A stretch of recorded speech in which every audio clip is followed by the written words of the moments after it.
19 and 20. He released the two seas meeting side by side.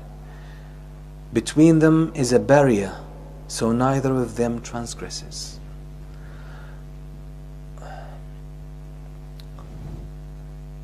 Maraj al-Bahraini. Maraj means mix. Allah subhanahu wa ta'ala causes the two seas to meet. Could be a sea, an ocean, sea and an ocean, a sea and a sea and a river, a lake and a river, a lake and a sea. Allah causes them to meet at some point, but still Allah keeps them separate.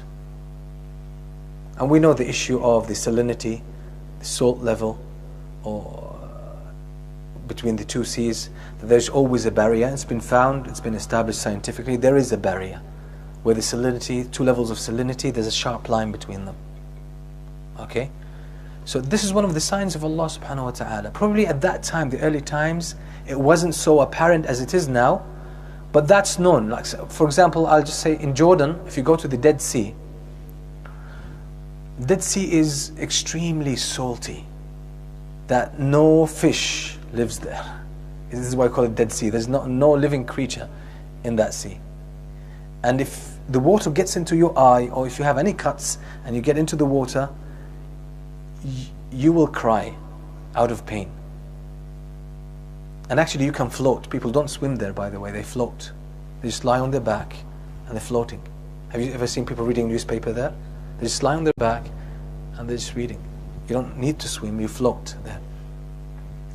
But there are water springs that actually feed into the sea, and you can see it there. You can see, subhanAllah, the line of because the water, when it's very salty, it's oily, thick, and you can see the line. Clearly see the line. You can swim in the sweet water, it's hot springs. You can swim in that portion, it's within the sea. It just meets the sea. In that portion, as long as you are inside that line, that circle, water is very sweet. And you just swim 20 centimeters ahead and you cross that line and it's salty, very thick. SubhanAllah. So that's a sign of the greatness of Allah subhanahu wa ta'ala. It's something that's very useful in da'wah, has been for people who have this scientific orientation.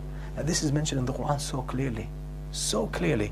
And when you present them with the theory that talks about this, such a profound thing. Again, Allah subhanahu wa ta'ala is saying, but imagine if water was to mix in the whole world, and it would be all at the same level of salinity.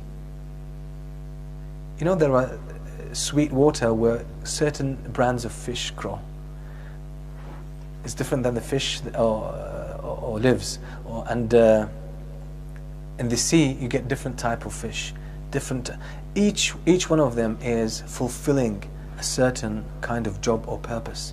And we know that the sea deals with a lot of the smells, a lot of the nasty stuff that goes around in the world, by the way. It gets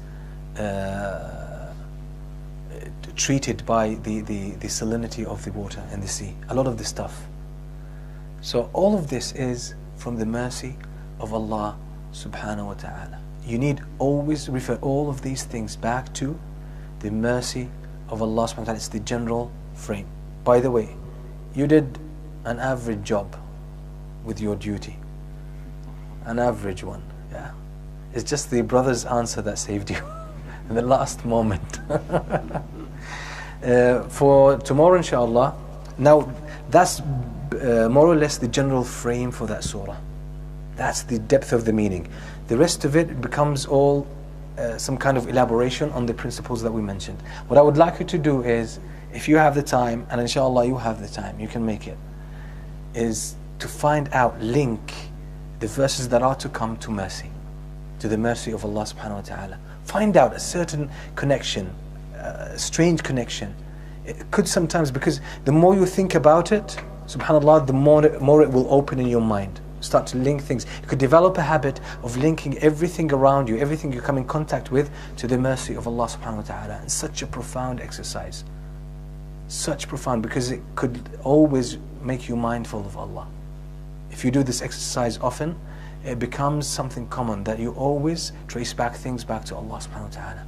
And then everything in this world makes sense, because you can see where it's coming from and where it's getting to.